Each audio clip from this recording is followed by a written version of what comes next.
Good evening and thank you for joining us. I'm Elise Snowy. One person is dead after an officer-involved shooting that happened outside Fleet Farm in Oshkosh. Taylor Bell is live in the studio with more information. Taylor.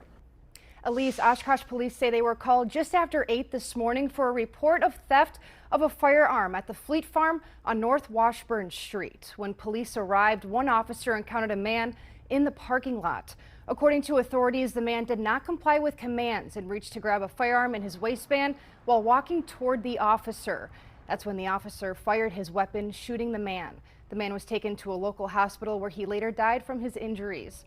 Oshkosh police say there is no ongoing threat to the community and they are not searching for any additional suspects. Investigators with the Wisconsin Department of Justice Division of Criminal Investigation are actively investigating this incident. The officer involved has been placed on paid administrative leave per department policy. Police are asking anyone who may have information on this incident to contact the Division of Criminal Investigation. Elise, back to you.